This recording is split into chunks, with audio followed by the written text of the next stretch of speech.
Nós vamos retomar o nosso estudo do livro Obras Póstumas, depois de uma semana quase sem estudar esse livro, né? Na semana passada, na última quinta-feira, nós tivemos o nosso tema livre e aí então acabou esticando um pouquinho mais.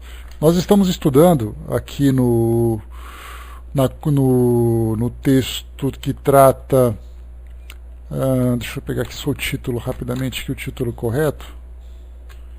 Constituição do Espiritismo, exposição de motivos. Nós falamos das considerações preliminares a respeito da origem do Espiritismo, a respeito da sua implantação, né? Kardec trouxe para nós algumas ideias, né, que ele vivia naquela época, nesse período de implantação do Espiritismo, uma época completamente diferente da nossa. Hoje nós vivemos o Espiritismo pronto.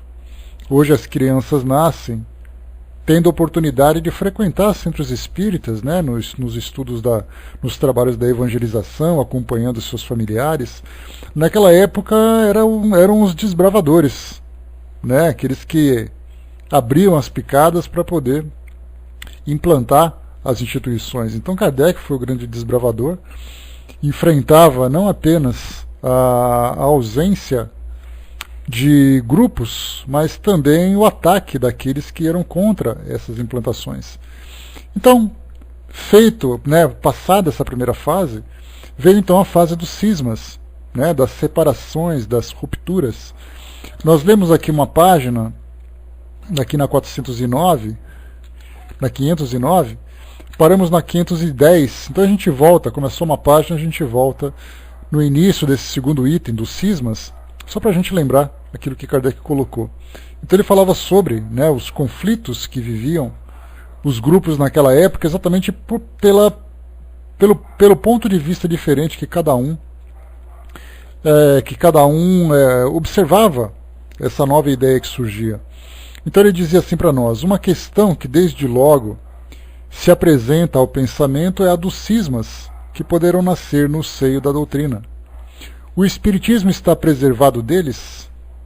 Antes de responder, a gente lembra que o próprio cristianismo, né, que é a principal filosofia espiritualista aqui do mundo ocidental, ela sofreu isso pela quantidade de igrejas que tivemos, né, que temos hoje, que nada não deixa de ser um cisma, uma separação, mas principalmente nos tempos mais antigos, né, desde o início, quando nós tivemos ali o primeiro grande cisma, que aconteceu entre a Igreja do Oriente e a Igreja do Ocidente, naquele período, né, que vocês devem se lembrar de história, quando falava sobre a queda de Constantinopla, a fundação das igrejas ortodoxas, diferentemente das igrejas da Igreja Católica Apostólica Romana e tudo mais. Então isso começou lá. Depois nós tivemos também a parte da própria reforma religiosa, que não deixa também de ser um cisma, onde as igrejas protestantes protestavam contra a forma como a Igreja Católica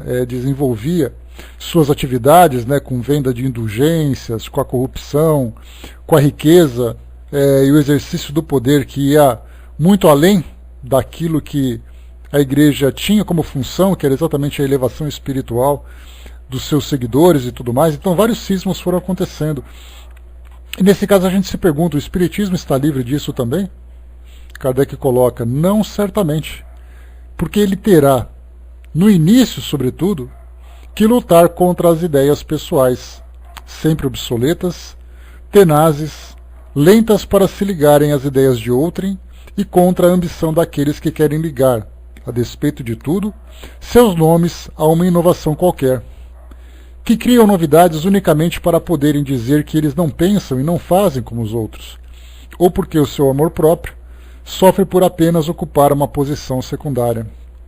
E aqui, quando Kardec fala, principalmente no início, é exatamente aquela ideia de que surgiu a possibilidade de uma comunicação com o mundo espiritual de uma forma mais organizada. A partir daí, vários grupos começaram a dizer: já que nós podemos nos comunicar, então eu vou escolher com quem eu vou me comunicar, por que eu vou me comunicar, de que jeito eu vou me comunicar. Então cada um começou a fazer do seu próprio modo. Alguns preocupados em abordar, explorar determinados temas, outros preocupados em estudar determinados aspectos da doutrina, como a parte, por exemplo, de fenômenos, de efeitos físicos e tudo mais. Então, cada um fazendo do seu jeito. E até hoje nós temos assim também, né? E Kardec continua: se o Espiritismo não pode escapar das fraquezas humanas, com as quais é necessário sempre contar, ele pode paralisar-lhe as consequências, e isso é o essencial. Então já é um começo, Kardec diz, já que a gente não pode evitar que haja essa ruptura ou haja essas diferenças entre os diversos grupos, nós podemos pelo menos minimizar o efeito negativo desses conflitos.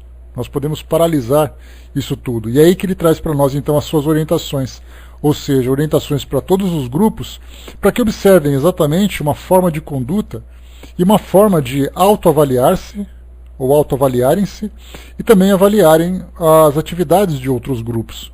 Porque eu posso perceber que, embora ele tenha uma atividade que traga alguns pontos diferentes daquilo que eu normalmente utilizo nas minhas atividades, nós podemos então nos aproximarmos pelas semelhanças dos trabalhos e não simplesmente valorizar as diferenças, né? Então é isso que ele coloca para nós. Então primeiro ele diz assim: deve-se notar que os numerosos sistemas divergentes surgidos na origem do Espiritismo sobre a maneira de explicar os fatos desapareceram à medida que a doutrina se completou pela observação e por uma teoria racional. Hoje, é com dificuldade que esses primeiros sistemas ainda encontrem alguns raros partidários. Então, lembrando que sistemas, quando Kardec utiliza essa palavra, ele fala das explicações que cada indivíduo tem, ou que cada grupo teria naquela época, para explicar determinado evento que experimentavam, ou determinada experiência que acabavam vivendo naquele período. O que significa isso? Que os sistemas, para explicar, por exemplo, quem eram os espíritos que se manifestavam, muitos diziam esses espíritos eram anjos ou demônios. Com essa explicação, já significava então que era um sistema. Que esses sistemas foram caindo a partir do momento em que os espíritos começaram a se revelar, dizendo: eu não sou anjo, eu não sou demônio, ou é um espírito sofredor. E começaram então a encontrar as respostas, né? Então esses sistemas foram caindo. Hoje nós temos ainda algumas ideias que poderiam ser comparadas com sistemas, mas não tão radicais como foi naquela época, né? Obrigado, querido. Valeu o presente. E continua aqui então. Este é um fato notório, do qual pode-se concluir que as últimas divergências se apagarão com a completa elucidação de todas as partes da doutrina. Mas haverá sempre os dissidentes prevenidos, interessados por uma causa ou por outra, para constituir um bando à parte.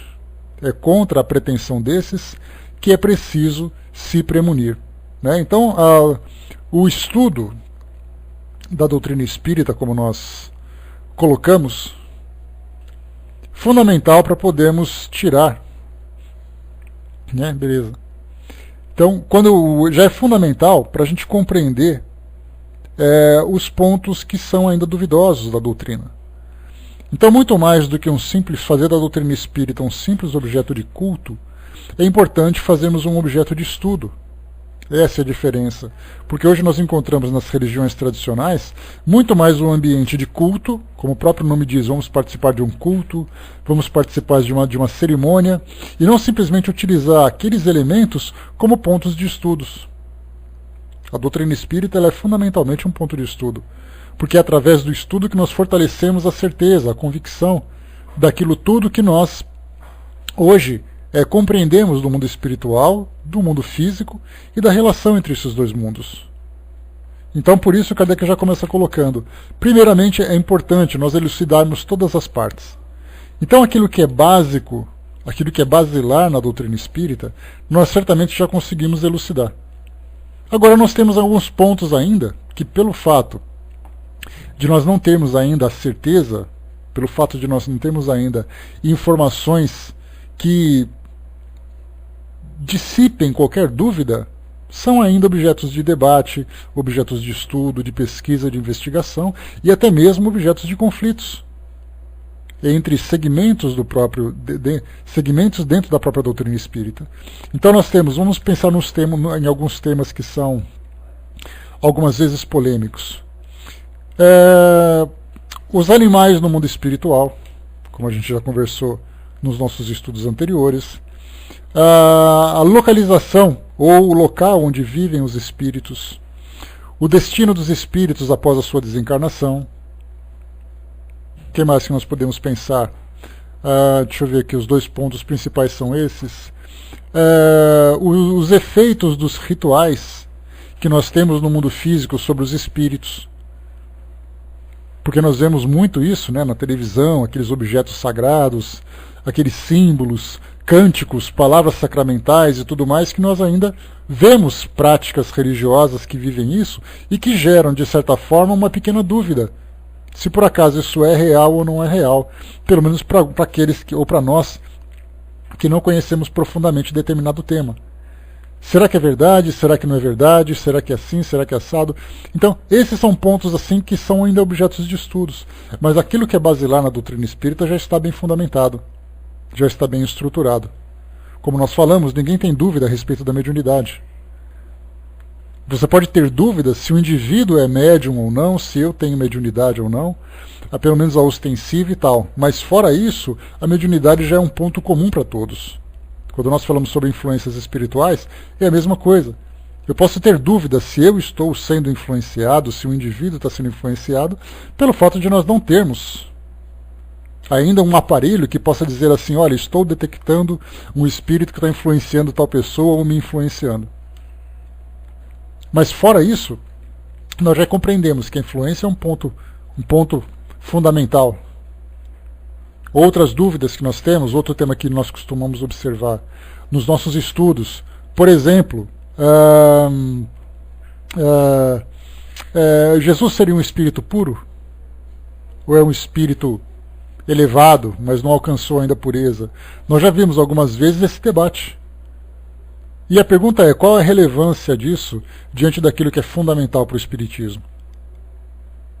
É então que nós começamos a perceber que ainda existe muita coisa a se estudar.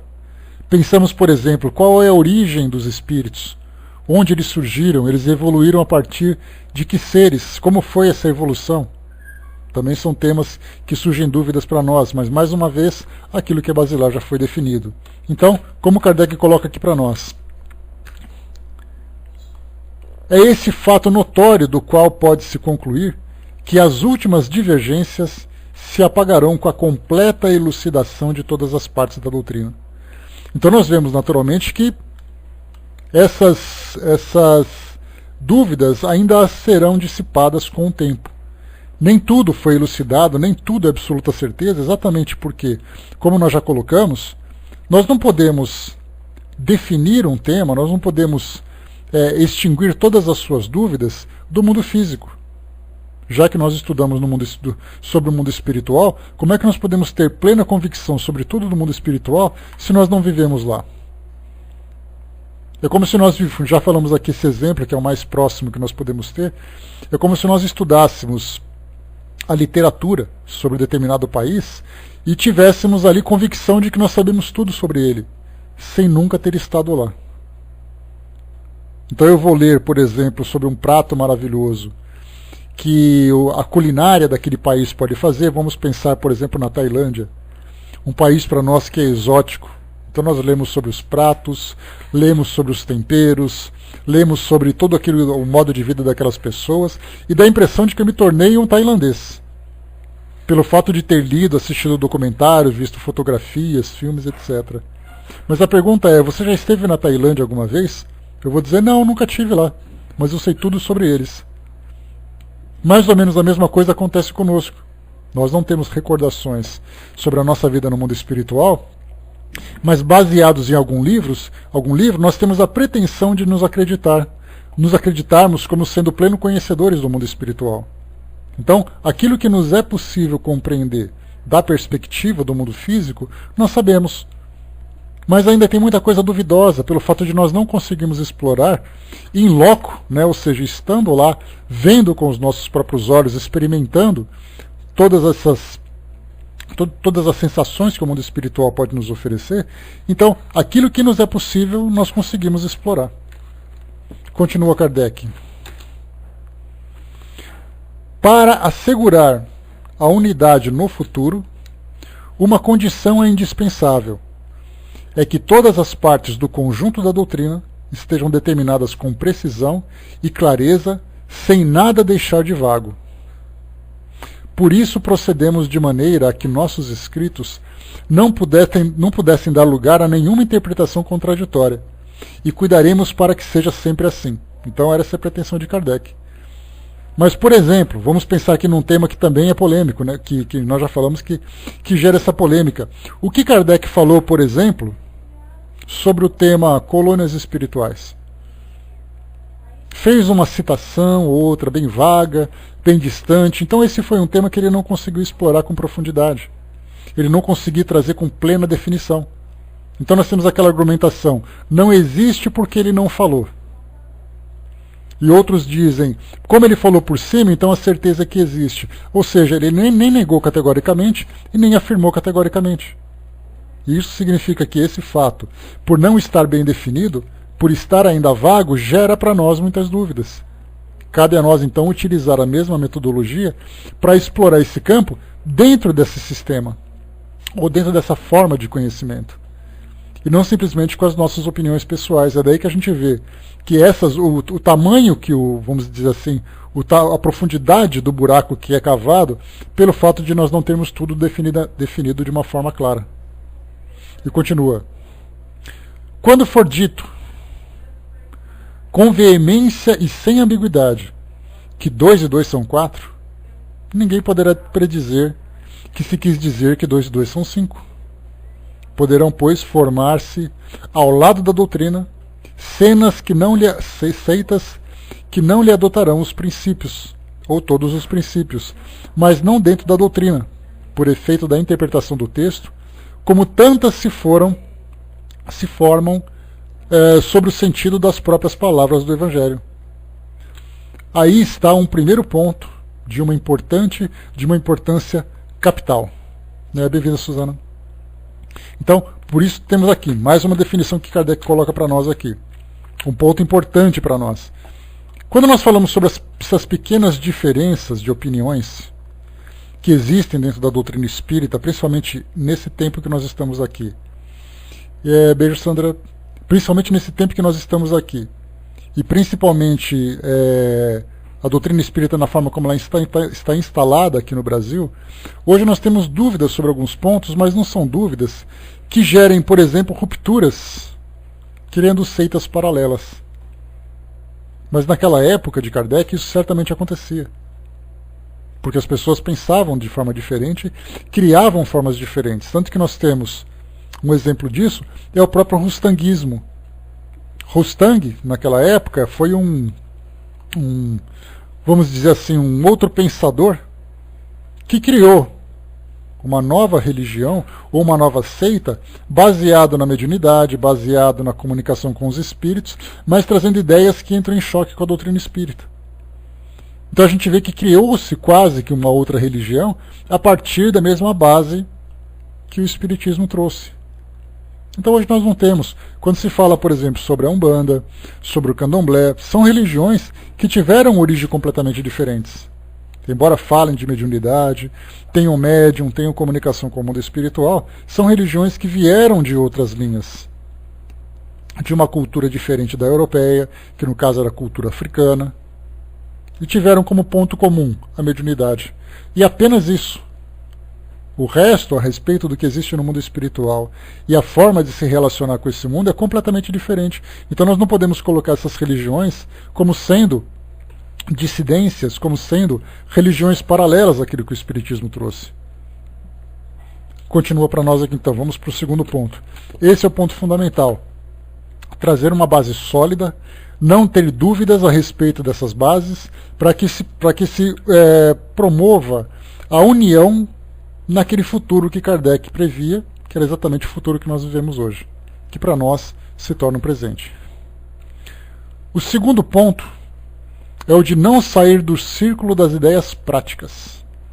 Se é verdade que a utopia da véspera se torna frequentemente a verdade do dia seguinte, deixemos para amanhã o cuidado de realizar a utopia da véspera, porém não embaracemos a doutrina como com princípios que sejam considerados quiméricos e a fariam ser rejeitada pelos homens positivos. Primeiro vamos definir quem são os homens positivos. São os homens de razão. São os homens que utilizam uma metodologia científica, uma metodologia prática, para poder trazer, né, um conceito. Então é assim, eu só acredito vendo, eu só acredito experimentando. Então a fé, para os homens práticos, não é um instrumento válido para trazer um novo pensamento, uma nova ideia. Então o Espiritismo ele não pode se basear numa questão de fé, diferentemente do que acontece com as religiões tradicionais, em que primeiro você acredita, depois você comprova. Vocês já repararam que o que acontece exatamente nos textos, por exemplo, em se tratando das religiões ocidentais, falando dos textos bíblicos, primeiro você acredita que Deus criou o mundo em 6 dias, descansou no 7º. Primeiro você acredita que Deus formou o homem do barro. Depois você acredita que Deus destruiu todo o planeta através do dilúvio e sobrou somente aquela família. Acredita que Jesus desencarnou na cruz e depois ressuscitou no 3º dia. Todos esses objetos são objetos de crença. E a pergunta é, tá, você acredita em tudo isso, então me prova que foi assim. Eu não preciso provar porque meu Deus é poderoso, porque eu acredito e tudo bom. No caso da doutrina espírita é diferente. Você não pode dizer assim, olha, eu acredito que isso aconteceu. Alto lá. Não é uma questão de crença. Vamos encontrar o caminho lógico para compreender esse processo. Porque do contrário, como Kardec coloca, se você busca uma explicação racional para tudo aquilo que diz respeito a essa realidade espiritual, você precisa seguir um processo, seguir um caminho que seja um caminho racional. E não simplesmente apresentar um objeto de fé, e você acredita e depois eu trago para você os argumentos para poder fortalecer essa fé. É daí que nós vemos hoje que as religiões tradicionais acabam se baseando simplesmente em fantasias. São fantasias agradáveis, são fantasias que trazem, né, o estímulo, trazem aquele impulso para a fé, mas é uma fé passional, não é uma fé racional. Né? Exato, Tina, é uma ideia que surge, né? Deus vai fazer tudo desde que você acredite. Porque Jesus morreu na cruz por sua causa, porque você não tem responsabilidade nenhuma, porque você vai ser salvo simplesmente porque você tem um amor incondicional, uma crença incondicional. Tudo isso começa a se transformar a partir do momento em que você começa a compreender que nós mesmos somos os construtores do nosso caminho. O Brás colocou, né, entre a fé raciocinada e a fé cega, tem 1000 anos de diferença. Eu colocaria muito mais, viu, Brás? Porque se você pegar, por exemplo, a fé raciocinada, que é esse método, que o fé racional, né, que o Espiritismo trouxe há 150 anos, nós temos o cristianismo que tem quase 2000. Na época de Kardec, o cristianismo tinha aproximadamente 1850 anos. Então são 2 milênios, não são nem 1000 anos de diferença, são mais de 1000. Porque Jesus trazia o conhecimento do mundo espiritual através de parábolas, através de alegorias, que era exatamente o recurso que ele dispunha naquela época, enquanto que com o passar do tempo nós fomos analisando, raciocinando, separando. Então o que Kardec coloca é que é inadmissível que a doutrina espírita traga objetos de fé, objetos de crenças, para poder consolar, para poder iludir, para poder trazer para nós um conforto espiritual. A Ana colocou, né, Kardec não deveria ter usado a Bíblia para legitimar a nova doutrina. Na verdade, Kardec ele é muito claro sobre isso. Tá? Ele fala exatamente na introdução do Evangelho segundo o Espiritismo, que ele diz que o que ele utiliza da Bíblia, principalmente do Novo Testamento, são os elementos morais. Ele não se preocupa com o resto. Ele fala sobre isso pela mesma preocupação que você trouxe.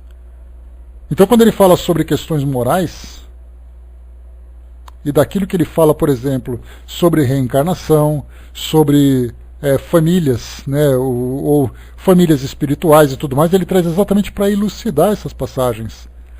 E não simplesmente utilizar uma passagem bíblica para poder sustentar as suas ideias.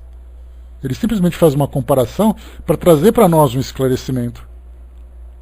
Então ele sempre fala, observem depois, introdução do Evangelho segundo o Espiritismo, quando ele fala sobre essa questão de se preocupar exatamente...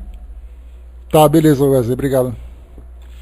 Quando ele fala exatamente sobre essa ideia de que os ensinamentos morais que Jesus trouxe, esses sim são imutáveis. Porque, como nós colocamos, são conceitos que todas as religiões utilizam. Não tem nenhuma religião que fala diferentemente. Né? Essa ideia do Cristo Consolador, como a gente vê, ele acabou desenvolvendo fazendo essa relação através da revelação que os Espíritos trouxeram. Então, se um Espírito fala para você, olha, tudo aquilo que veio como esclarecimento na atualidade, vem exatamente cumprir aquilo que um dia foi prometido. E isso acaba gerando também um certo conflito entre muitos grupos. Dessa pretensão de que o Espiritismo é o Consolador prometido. Todas as religiões falam no Consolador prometido, aquelas que são religiões cristãs.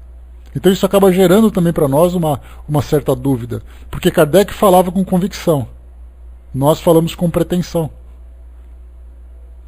E aí como é que nós podemos justificar essa ideia do Consolador prometido se todas as religiões falam a mesma coisa? Também esse é um ponto que causa muitas dúvidas. Mas o ponto fundamental é que nos textos bíblicos, principalmente no Novo Testamento, o que se utiliza lá são os conceitos morais. Isso já é o suficiente. A Tina colocou, né, eles incluem ideias que não existem, né? Se eu não correr atrás, vou procurar, né, não persistir como Deus vai fazer. Nesse caso, não é que incutem ideias, né? Eles se baseiam naquilo que é trazido muitas vezes ao pé da letra. Acabam interpretando, né? Porque quando você tem uma ideia e você passa por uma necessidade, você vai tentar fazer com que aquela ideia se adapte à sua realidade. E aí então você faz uma nova interpretação. E como cada grupo faz a sua própria interpretação, a gente acaba depois gerando essas dúvidas. Vamos lá. Então, mais uma vez, Kardec coloca: não embaracemos a doutrina com princípios que seriam considerados quiméricos, né, fantasiosos, mágicos, e a fariam ser rejeitada pelos homens positivos. Então, quando fala homens positivos, não precisamos dizer necessariamente com grandes cientistas, grandes pensadores. Simplesmente falamos de pessoas que não vivem em função de fantasias. De dizer assim, se você for um homem mau, você vai para o inferno. Se eu não acredito no inferno, se eu não vejo essa ideia do diabo, daquele caldeirão de fogo, daquela coisa nas profundezas da terra, eu vou rejeitar a religião toda. Quando eu falo assim, se você for bonzinho, você vai para o céu. A ideia do céu são os anjinhos tocando harpas, Deus sentado num trono dourado e tudo mais. Se eu não acredito nessas fantasias, eu rejeito a religião. E o Espiritismo não traz essa ideia. A ideia do paraíso, por exemplo, você vai viver no paraíso. Como é o paraíso para nós? Como a gente já brincou certa vez, cada um tem uma interpretação do paraíso. Para muitos o paraíso é aquele gramado verdinho, com flores, com borboletas voando, aquele coelhinho branco pulando na beira do lago, os patinhos na lagoa, aquele dia ensolarado. Esse é o paraíso. Ou seja, nós levamos para o mundo espiritual, que traz aquele paraíso moral, de tranquilidade, de paz de consciência e tudo mais, nós levamos para lá um paraíso material. Então essas são interpretações. Pois é, aquelas arpinhas e tal, né? Osmar colocou a doutrina espírita uma ótima ferramenta de formação moral, mas não é o único caminho para tal. O benefício que a doutrina espírita traz, Osmar, é exatamente a razão. Esse é o ponto fundamental dela. Tudo aquilo que chega para nós do mundo espiritual, quando é submetido à razão, que é exatamente essa escola que a doutrina espírita se tornou para nós e nos ensinou a pensar dessa forma, tudo isso traz para nós os seus benefícios. Agora, com relação à moralidade, todas as religiões verdadeiramente constituídas têm como princípio fundamental os valores. A Tina colocou, né, o que quis dizer é que eles creem que Deus vai agir, fazer o impossível, dar coisas materiais. Algumas escolas pensam assim, né, quando a gente pensa na doutrina da prosperidade, que Deus vai te fazer feliz, te dando aquilo que você precisa de material. Infelizmente, essa é uma propaganda que é feita hoje e que atrai muitos adeptos, principalmente aqui no Brasil, porque quando você fala sobre um país que tem carências sociais, que tem carências materiais, pessoas que passam por muita dificuldade, a promessa de você receber tudo aquilo que você precisa é o que todos querem. Agora, se você vai para um país bem constituído, por exemplo, na Europa, vamos pegar, por exemplo, os países nórdicos, como, por exemplo, Noruega, Dinamarca, fala de prosperidade material, que Deus vai te dar o que você precisa naqueles países. Eles já são bem constituídos, eles já têm uma vida estável. Então essa promessa de que Deus vai te dar casa, vai te dar carro, vai te dar emprego, é algo que não tem sentido para um país como aquele. Mas para o nosso tem. E é a mesma coisa que se leva, por exemplo, dessas grandes missões de igrejas que fazem na África, que você monta uma igreja e faz promessas de uma prosperidade material. E as pessoas se adaptam. A Ana colocou, ninguém vai conseguir destruir tanto o Antigo Testamento como o Novo Testamento, né? Não. O que a gente vai fazer são releituras. Essa é a grande construção que a gente vai ter, usar a razão para fazer uma reinterpretação daquilo que está escrito, diferentemente das interpretações religiosas. Agora, destruir não tem nem sentido, não tem nem porquê fazer essa destruição. O Braço colocou, né, botar um par de asas nos anjos que não arrancam mais, né? Com o tempo, Braço, vamos aguardar com o tempo que o esclarecimento vai trazer para nós. Wesley colocou, muitos esquecem que o céu e o inferno é você quem faz. Hoje nós temos um grupo que já começa a ter uma compreensão melhor. O Papa João Paulo II, por exemplo, ele falava muito isso, que o céu, que o inferno material, ele não existe, mas existe o inferno espiritual, que está dentro das pessoas. Ele falava isso, ele trazia para nós essa afirmação, que era o que ele acreditava.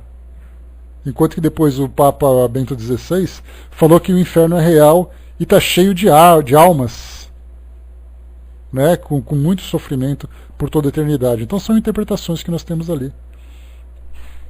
Italember colocou, né, o que mais atrai, né, prosperidade, muitos conseguem algo e dão testemunhos depois. Só que o que a gente lembra também, o Italian, é que a gente já comentou sobre isso nos nossos estudos anteriores, que é o chamado efeito placebo, né?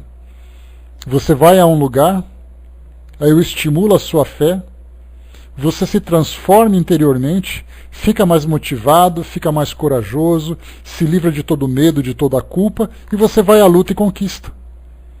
E o crédito você coloca exatamente por milagre, e não pensando que você foi capaz de fazer aquilo. Eu trouxe para vocês um exemplo, quando nós falávamos sobre conversões que acontecem dentro dos presídios. O indivíduo foi um assassino, o indivíduo foi um traficante, depois ele conhece Jesus e Jesus salva e ele se transformou. Na verdade foi ele que se transformou a partir da crença que ele abraçou. Não foi um milagre que aconteceu dessa transformação. O indivíduo era doente e ele dizia assim, depois que eu conheci Jesus eu parei de beber, parei de usar drogas. Ele parou porque ele quis, só que a motivação ele não percebeu que se encontra dentro dele. Então muitos desses testemunhos que as pessoas têm, dessas reais conquistas, dessas reais transformações, dependeram dela mesma, mas elas acreditam isso para aquilo que é exterior. Deixa eu ver aqui, a Leila colocou, né, aqui está igual no Brasil, com a lei da atração, né, aquela ideia do pensamento também, né, a mesma coisa que acontece. A Ana colocou, né, a interpretação é livre, assim como o efeito consequente. O que a gente vai fazer são interpretações racionais com efeitos positivos. É isso que a gente tem que aguardar. Mas isso vai mudar, certamente.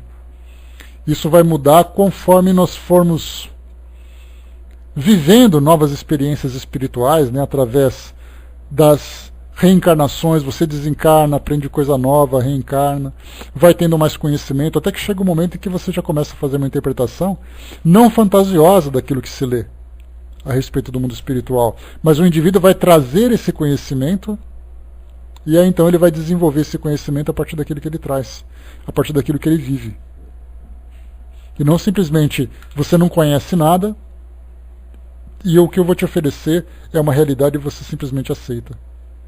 Então as nossas próximas reencarnações, a partir do momento em que a nossa relação com o mundo espiritual se tornar mais estreita, mais profunda, nós traremos de um modo quase que não mais inconsciente e velado, né, na nossa consciência, mas algo mais claro, mais definido, a gente vai começar a perceber o que é real, o que é irreal. Mas essa percepção vai vir exatamente com a nossa maturidade. Não vai ser algo que vai acontecer miraculosamente, uma varinha de condão bater na nossa cabeça e de repente a nossa visão vai se transformar. Se os cristãos são racionais, de certo modo sim, mas muitas vezes se baseiam muito mais naquilo que é trazido como dogma. Muitas religiões dizem, você tem que acreditar nisso. A partir do momento em que traz para você essa ideia de que você tem que acreditar, você já não pensa mais, você acredita por uma questão de fé. Mas hoje as igrejas não têm mais aquele poder, as instituições, de um modo geral, não têm mais aquele poder que tinha no passado. Porque antes você era ameaçado, se você não acredita, você é excomungado. Se você for excomungado, você vai para o inferno. E aí então as pessoas acreditavam por medo. Não tinham a liberdade de pensamento que nós temos hoje. Então, certamente, de uns tempos para cá, nós podemos colocar de um século para cá, nós com essa liberdade de pensamento, as pessoas já não temem mais divergir a respeito de alguns pontos que são trazidos. Elas continuam professando a sua fé, continuam seguindo os seus preceitos religiosos, mas começam a questionar muito daquilo que é trazido como verdade absoluta. Quer um exemplo disso? No passado, o Papa era visto como um indivíduo infalível, é um dogma da Igreja. E sendo um dogma da Igreja, hoje você pensa, o Papa é realmente infalível? As pessoas já dizem, não, ele é um homem como outro qualquer. A diferença é que ele exerce uma liderança dentro da instituição. Mas ele não é um enviado de Deus, ele não é o representante de Deus na Terra. E isso já mudou no pensamento das pessoas. Antigamente, se você discordava daquilo que o Papa falava, você era excomungado. Então por isso que nós colocamos, hoje existe uma liberdade de pensamento, mas ainda, infelizmente, ela não é plenamente exercida. Não mais por uma questão de medo, mas por uma questão de comodismo. Porque é cômodo você aceitar aquilo que é passado daquela forma, você acreditar naquilo te traz conforto. A Angelina colocou para nós, a carência e a falta de conhecimento fazem com que as pessoas acreditem sem refletir ou questionar. Exato. Primeiro, falta de conhecimento, depois carência, você precisa acreditar em alguma coisa. E dentro da doutrina também é assim. Nós encontramos hoje muitas pessoas que acreditam na vida espiritual a partir de uma determinada perspectiva, porque é confortável, porque é aquilo que nós esperamos encontrar. A realidade muitas vezes nos choca. Então nós criamos ideias para poder trazer para nós esse conforto. Vamos em frente, deixa eu pegar aqui para nós. O terceiro ponto, finalmente, já vimos 2 pontos, né? O primeiro ponto que nós falamos dos cismas aqui. Deixa eu voltar aqui um pouquinho. Trazem para nós, deixa eu pegar aqui, sobre a clareza da doutrina espírita, que é o ponto fundamental para evitar essa transformação. O segundo ponto que Kardec coloca, ideias práticas, ou seja, sair das fantasias, sair do mundo do faz de conta. E o terceiro ponto, finalmente, é inerente ao caráter essencialmente progressivo da doutrina espírita. Por ela não se embalar em sonhos irrealizáveis, não quer dizer que se imobilize no presente. Apoiada exclusivamente nas leis da natureza, não pode variar mais do que essas leis. Porém, se uma nova lei for descoberta, a doutrina deve incorporá-la. Ela não deve fechar a porta a nenhum progresso, sob pena de suicidar-se. Assimilando todas as ideias reconhecidamente justas, de qualquer ordem que sejam, físicas ou metafísicas, ela nunca será ultrapassada.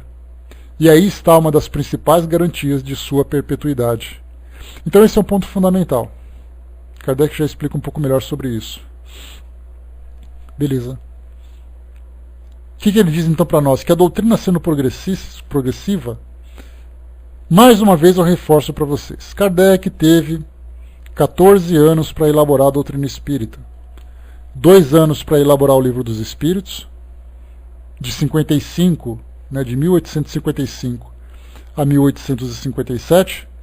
Depois, durante 12 anos, ele conseguiu desenvolver o trabalho que ele fez, lançando novos livros, fazer a sua divulgação, etc. e tal. Então foram 14 anos.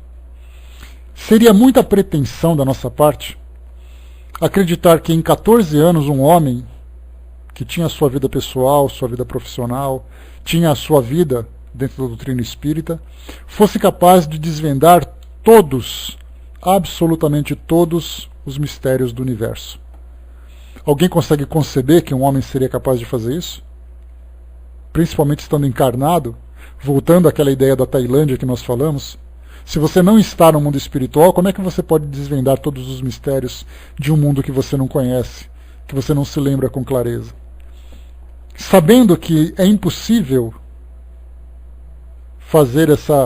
trazer para nós esses mistérios, ou trazer para nós essas revelações, Kardec então traz um caráter fundamental da doutrina. Ela é progressiva. E o que significa isso?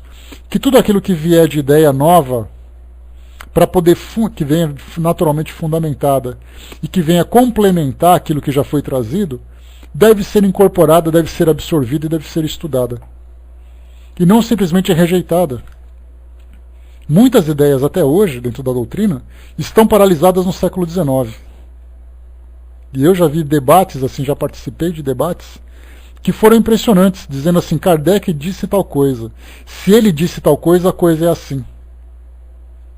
Um exemplo disso que eu falei para vocês semana passada foi a evolução do espírito humano a partir do reino animal. Kardec trazia alguma sugestão, e ele dizia isso, que era apenas um pensamento que ele tinha, que o espírito evoluiria do macaco. Só que a partir do desencarne de Kardec, principalmente no início do século XX até a sua metade, nós tivemos ali hominídeos que foram descobertos que poderiam explicar para nós como o espírito do reino animal poderia evoluir. Reencarnando nesses hominídeos, né, naqueles seres que não eram claramente animais e não eram claramente humanos. E isso não consta nos livros de Kardec, porque a ciência daquela época não acompanhava isso tudo. Dentre outros conceitos, sejam científicos, sejam espirituais. Então, a partir do momento que a ciência traz uma nova ideia, a partir do momento que novas informações chegam do mundo espiritual e nós podemos fundamentá-las, Kardec disse que isso não tem problema, pelo contrário, a doutrina espírita deve incorporá-las como sendo uma verdade, porque do contrário ela será ultrapassada. Nós pensaríamos assim, bom, já que essa informação chegou, ela foi comprovada, e a doutrina espírita rejeita, então eu vou seguir, vou criar, vou me aprofundar numa outra ideia que incorpore esses novos valores. Então, mais uma vez, vamos recapitular aquilo que Kardec disse. Apoiada exclusivamente nas leis da natureza, não pode variar mais do que essas leis. Porém, se uma nova lei for descoberta, a doutrina deve incorporá-la. Ela não deve fechar a porta a nenhum progresso, sob pena de suicidar-se. Assimilando todas as ideias reconhecidamente justas, de qualquer ordem que sejam físicas ou metafísicas, ou seja, do mundo físico ou do mundo espiritual, ela nunca será ultrapassada. E aí está uma das principais garantias de sua perpetuidade. Se, pois, uma seita se forma ao seu lado, fundada ou não sobre os princípios do Espiritismo, acontecerá de duas a uma. Ou a seita estará com a verdade, ou não estará. Se ela não estiver, cairá por si mesma sob o ascendente da razão e do senso comum, como tantas outras já caíram através dos séculos. Se suas ideias são justas, mesmo que fosse sobre um único ponto, a doutrina que procura o bem e o verdadeiro em toda parte onde se encontrem, as assimila, de maneira que, ao invés de ser absorvida, é ela que absorve. Se alguns de seus membros vierem a se separar, é que acreditarão poder fazer melhor. Se realmente fazem melhor, ela os imitará. Se fizerem a maior soma de bem, ela se esforçará por fazer outro tanto e muito mais se puder. Se fizerem coisas más, ela os deixará fazer, certa de que, cedo ou tarde, o bem sobrepuja o mal, e o verdadeiro predomina sobre o falso. Eis a única luta em que ela se empenhará. Acrescentemos que a tolerância, consequência da caridade, é a base moral a base moral espírita. Impõe-lhe como um dever respeitar todas as crenças. Querendo ser aceita livremente, através da convicção e não pelo constrangimento, proclamando a liberdade de consciência como um direito natural e imprescindível, ela diz: se eu tiver razão, os outros acabarão por pensar como eu. Se eu estiver enganado, acabarei pensando como os outros. Em virtude desses princípios, não atirando pedras em ninguém, ela não dará nenhum pretexto para represálias e deixará para os dissidentes toda a responsabilidade de suas palavras e de seus atos. O programa da doutrina não será, portanto, invariável, senão nos princípios que passaram ao estado de verdades constatadas. Para os outros, ela só os admitirá, como sempre o fez, a título de hipóteses até a sua confirmação. Se lhe for demonstrado que ela está equivocada sobre um ponto, ela se modificará nesse ponto. A verdade absoluta é eterna, e por isso mesmo invariável. Mas quem pode lisonjear-se de possuí-la completamente? No estado de imperfeição de nossos conhecimentos, o que nos parece falso hoje pode ser reconhecido como verdadeiro amanhã, em consequência da descoberta de novas leis. E isso é tanto na ordem moral como na ordem física. É contra essa eventualidade que a doutrina nunca deverá se achar desprovida. O princípio progressivo que ela inscreve no seu código será a salvaguarda de sua perpetuidade, e sua unidade será mantida precisamente porque ela não repousa sobre o princípio da imobilidade. Esta, ao invés de ser uma força, torna-se uma causa de fraqueza e ruína para quem não segue o movimento geral. Ela rompe a unidade porque aqueles que querem ir adiante se separam daqueles que se obstinam em permanecer atrás.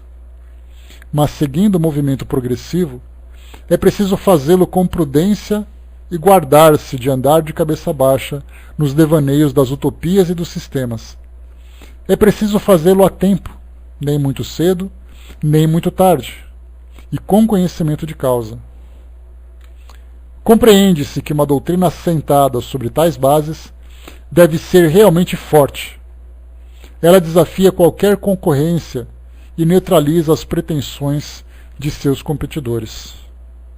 Aliás, a experiência já justificou essa previsão. Tendo a doutrina marchado nesse caminho desde a sua origem, avançou constantemente, mas sem precipitação, observando sempre se o terreno onde pisa o pé é sólido, onde pousa o pé é sólido, e medindo seus passos pelo estado da opinião. Fez como o navegador que só caminha com a sonda da mão e consultando os ventos. Muito bem, então aqui, para nós, nesse trecho, que eu acho que é um ponto fundamental que nós devemos compreender, todas as informações que chegam para nós, cientificamente é muito tranquilo. Nós temos hoje os congressos científicos que falam sobre física quântica, né? Embora nós muitas vezes não compreendamos o que isso significa. Física quântica, genética, quando pegamos, por exemplo, uma experiência genética que comprova que os nossos genes trazem semelhanças com determinadas espécies do reino animal. Quando nós falamos sobre exploração do espaço, e nós vemos ali a matéria escura, planetas e tudo mais, a gente vai absorvendo com naturalidade, porque nós aprendemos que, cientificamente, a doutrina espírita pode absorver qualquer conhecimento novo que chegue. Se por acaso for comprovado que existe vida em outro planeta, a gente vai dizer, mas isso nós já sabíamos. Porque a doutrina espírita fala que isso é possível. Se por acaso nós falarmos sobre origem dos seres, nós vamos falar, nós já sabíamos disso. porque a doutrina espírita fala sobre isso. Mas se nós falarmos de um conceito que não está claro na doutrina espírita, a primeira tendência é nós rejeitarmos. Ah, mas a doutrina não fala sobre isso. Ou seja, nós temos uma resistência enorme de, pelo menos, no mínimo, avaliarmos aquilo que chega do mundo espiritual. Uma realidade para nós são os tantos e tantos livros que são publicados, em que espíritos trazem os seus depoimentos, falando sobre o modo como eles vivem.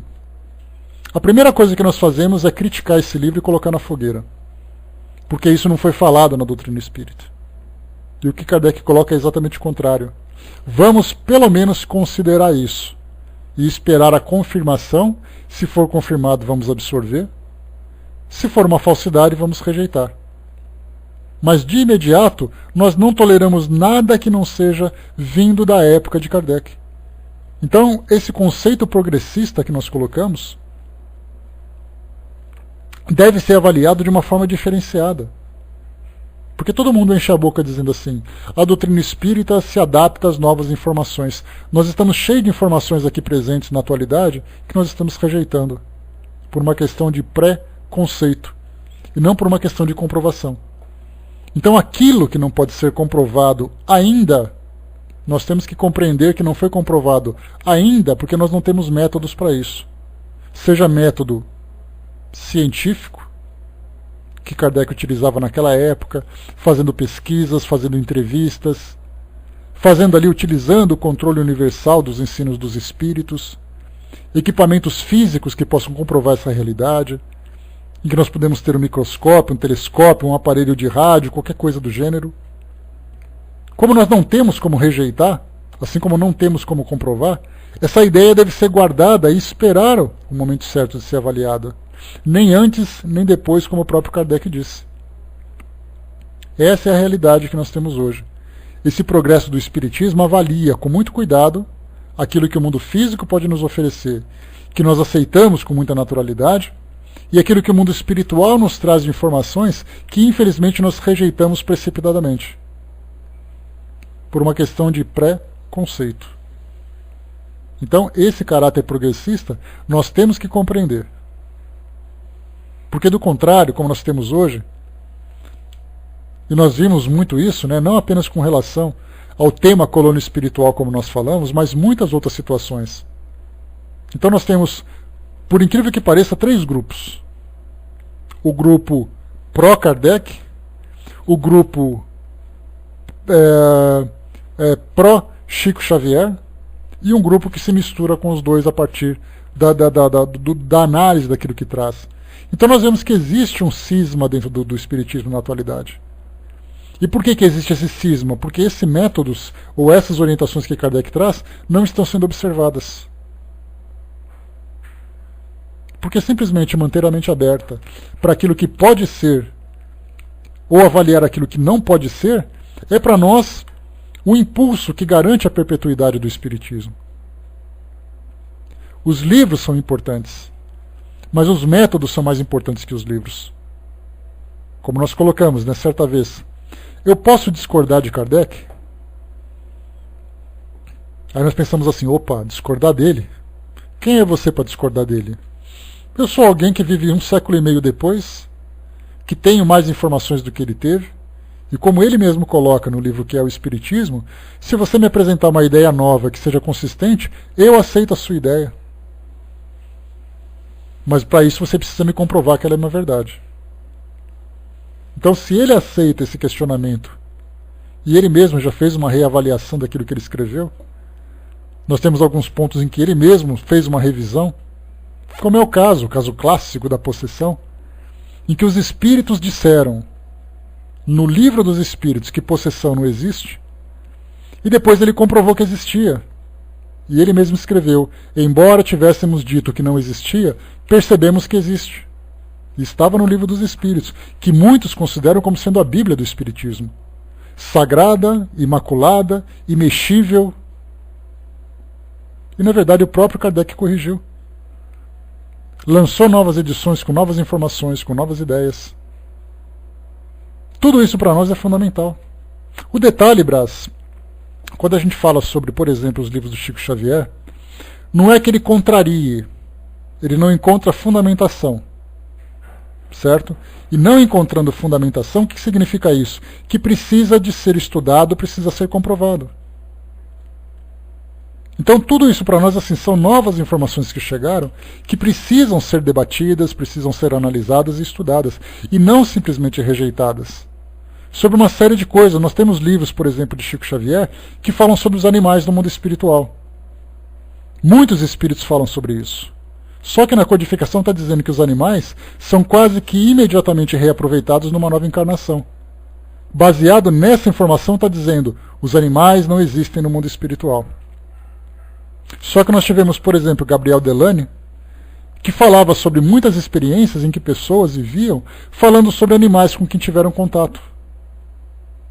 Tivemos um caso que eu cheguei até a trazer para vocês aqui, falando sobre os animais, em que um animal de uma jovem tinha desaparecido, e de repente o animal apareceu correndo pela casa, e entrou num cômodo. E ela foi atrás nesse cômodo, atrás do animal, e chegou lá e não o encontrou. Tempos depois encontrou o animal morto. Ou ele estava doente, quase desencarnando, uma coisa assim.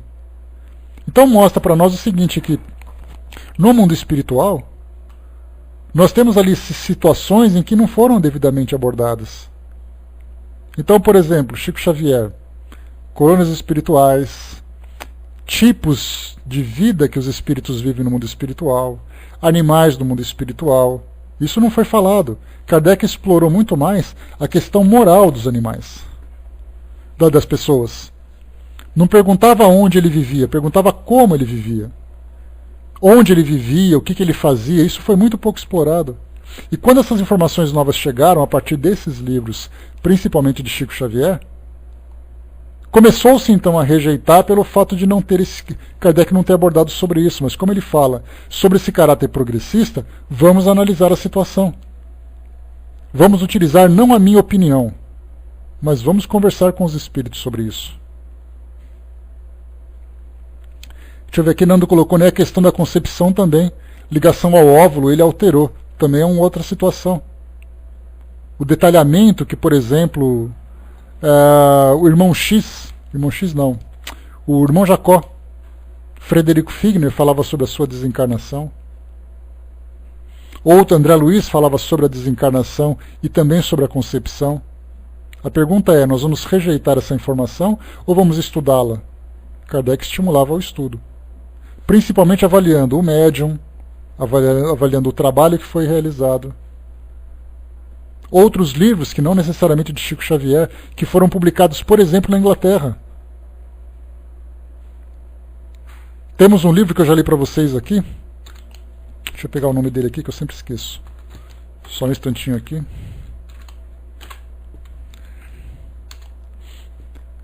Vamos lá. Tá aqui, ó, Dennis Bradley. Dennis Bradley foi o filho de um escritor inglês que na década de 30, antes dos lançamentos do livro do Chico Xavier, conversou com o pai, esse livro não é espírita, conversou com o pai, que havia desencarnado há um tempo, e o pai então contou como ele vivia. Onde ele vivia, o que ele fazia, como era o lugar que ele vivia, muito antes de Chico Xavier escrever alguma coisa. Então nós temos livros que foram publicados, psicografado, tá? Esse livro foi psicografado. Então, conta para nós, então, vemos que temos livros que foram publicados aqui no Brasil, livros que foram publicados fora do Brasil, e que trazem temas que merecem a nossa atenção. Não a aceitação cega e não a rejeição cega, mas observar se isso tem fundamentação. Deixa eu ver aqui. Osmar colocou, há livro psicografado por Chico Xavier que fala até do namoro na vida espiritual. Isso não tem base. Olha, Osmar, se eu por acaso encontrasse um afeto e tivesse próximo a esse afeto, eu posso não apenas encontrar um namoro no mundo espiritual, como eu posso encontrar meus pais, meus irmãos, meus inimigos. Porque o namoro, na verdade, é uma condição de afeto entre dois espíritos. Agora, quando você fala sobre relações sexuais e tudo mais, aí já são pontos a serem questionados. Questionados, não rejeitados. Nós temos gravidez no mundo espiritual, que já foi falado em livro do Carlos Bacelli. Desencarnação e reencarnação de espíritos no mundo espiritual. Animais sendo gerados no mundo espiritual. São temas que para nós, assim, olha, eu não consigo aceitar isso. Tá, você não consegue aceitar, mas você não consegue aceitar por uma opinião pessoal ou por uma questão de base de comprovação. Então isso não nos impede de rejeitar muitos temas. O problema é a forma como existe essa rejeição. Porque da mesma forma que nós rejeitamos esses conceitos ou essas ideias que são trazidas do mundo espiritual, o próprio espiritismo também é rejeitado por muitas religiões por uma questão de opinião pessoal. Então nós rejeitamos, nós somos rejeitados, simplesmente porque cada um dá a sua própria opinião. Então nós precisamos utilizar métodos, principalmente, como eu falei para vocês agora, com essa avalanche. Exato, então a dúvida surge, o método deve ser aplicado e depois esclarecido. Do contrário, a gente vai continuar debatendo infinitamente, sem comprovação nenhuma, porque nós estamos debatendo temas que nós não vemos, porque não fazem parte da nossa realidade, fazem parte da realidade do mundo espiritual. E eu não estou fazendo aqui proselitismo sobre propagandas de livros, porque eu já li muita coisa em livro que eu achei assim das coisas mais absurdas. Por exemplo, né, não é sensação sexual, Zé. A gente fala de ato sexual. Porque sensação existe. Sensação é uma questão mental. Você pensa, você sente. Desde a dor até o desejo, tudo. Agora, o ato sexual em si, gravidez no mundo espiritual, eu já li isso em livros. Eu li uma história, para vocês terem ideia, num livro, chamado Vale das Insaciáveis. Essa história de vale dá o que falar, né?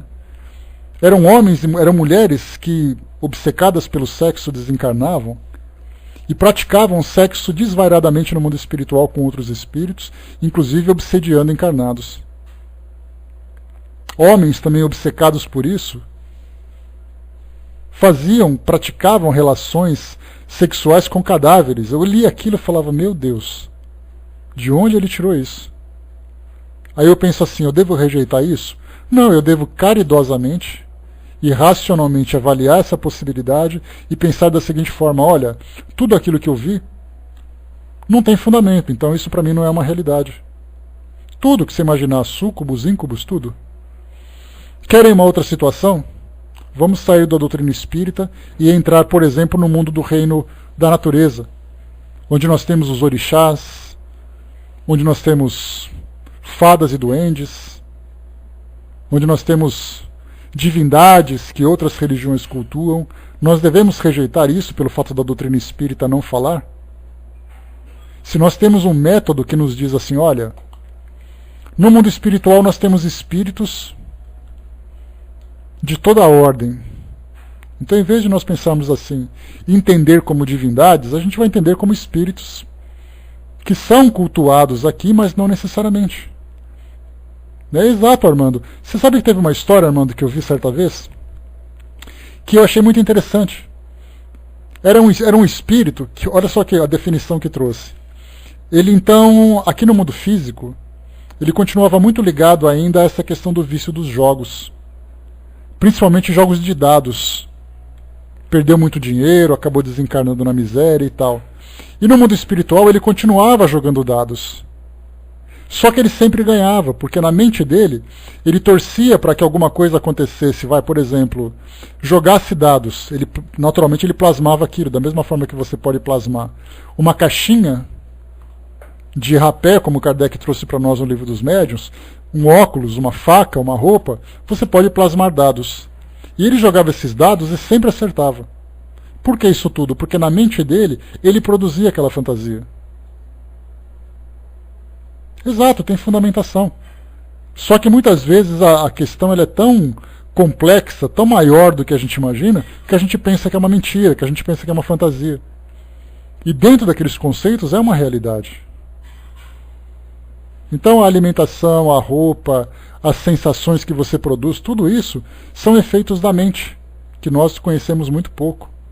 A relação mente e fluidos, para nós, ela não é tão simples assim de você imaginar. Ah não, você pode plasmar uma cadeira. Se você pode plasmar uma cadeira, você pode plasmar uma roupa, você não pode plasmar uma parede? Você não pode plasmar um telhado? Você não pode plasmar uma casa? Você não pode plasmar uma cidade? Qual é exatamente a dimensão, a extensão que a mente consegue alcançar? Então a gente começa a ligar uma coisa com a outra, e isso nos instiga a analisar, a estudar.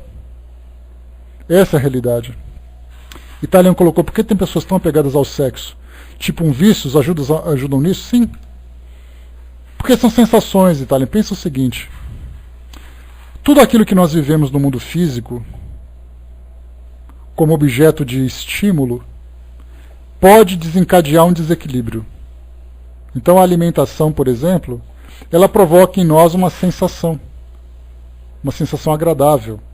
O paladar, o gosto, as substâncias que nós absorvemos, o chocolate, por exemplo, traz para nós aquela sensação de prazer.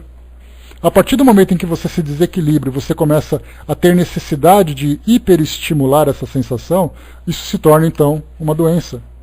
Tem pessoas que não saem de academia, porque os exercícios liberam substâncias no nosso cérebro que são prazerosas. Tem pessoas que são compulsivas em academias.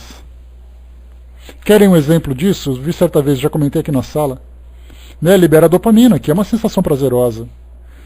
Mas o problema, Itália, não é uma questão apenas de você engordar ou não, é uma questão de desequilíbrio.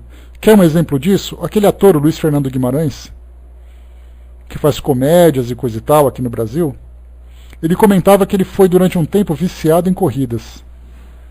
Ele tinha que correr, então ele dizia assim que ele andava, por exemplo, dirigindo o seu carro, e ele tinha no porta-malas um equipamento de corridas. Shorts, camiseta, tênis. E quando ele passava em frente a um parque e via um grupo de pessoas correndo, ele tinha que parar o carro e sair correndo atrás daquelas pessoas. Por que isso tudo? Isso comprometia. Isso parece engraçado, mas não é. Ele falava assim, eu não tinha mais vida. Eu vivia em função de ficar correndo. Então eu não saía, não convivia com a minha família, não trabalhava direito. Eu tinha que correr, era uma necessidade que eu tinha. Aquelas pessoas que são chamadas de workaholics, viciadas em trabalho, a pessoa compromete a sua família, compromete a sua vida social, compromete a sua saúde, porque ela tem necessidade de fazer aquilo. A sexualidade é a mesma coisa. Quando se fala em sexualidade, a gente compromete tudo pelo prazer. Sim, e os espíritos ajudam. Se você tem espíritos que estimulam isso em você, se tornando um processo obsessivo, claro que isso prejudica. No caso da sexualidade, nós temos ali pessoas que são viciadas em sexo, que se comprometem afetivamente, provocam lesões nas outras pessoas, muitas vezes se prostituem sem saber. Pessoas que são viciadas em substâncias como cigarros, drogas, remédios, bebidas alcoólicas. Tudo isso são vícios. E o vício nada mais é do que o prazer exacerbado. Osmar lembrou anabolizantes compulsivamente. Chega um momento, Osmar, que a pessoa desencarna precocemente pelo fato de ter lesado o seu corpo físico e se compromete em outras encarnações. Por isso a gente coloca sempre que todo vício que o espírito leva para o mundo espiritual não é o corpo físico. Tanto que no livro Céu e Inferno, Kardec fala sobre isso. Ele fala sobre a carne é fraca, na primeira parte do Céu e Inferno. E quando fala a carne é fraca, dá a impressão de que a culpa do meu vício é o meu corpo, e não eu moralmente. E isso é comprovado que muitos espíritos, após a desencarnação, continuam ainda viciados naquilo, porque é uma questão moral, não é uma questão física. O Zé lembrou a internet, relacionamentos virtuais, amizades virtuais, compras, pessoas que são viciadas em compras, pessoas que são compulsivas de toda ordem, e isso são perturbações do espírito. O Armando colocou lá em cima, a doutrina espírita ensina justamente o desapego, enquanto certos espíritos dizem plasmar os objetos do desejo do espírito para consolar. Eu vejo isso como um erro, pois esses espíritos têm que ensinar que isso atrapalha a elucidação do mesmo.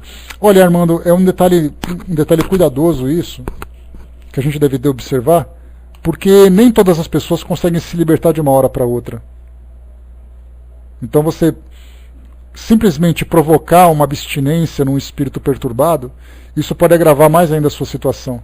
Então, como a gente fala, eu falo sempre para vocês, no mundo espiritual existe uma legião de médicos e psicólogos para lidar com toda a ordem de espírito.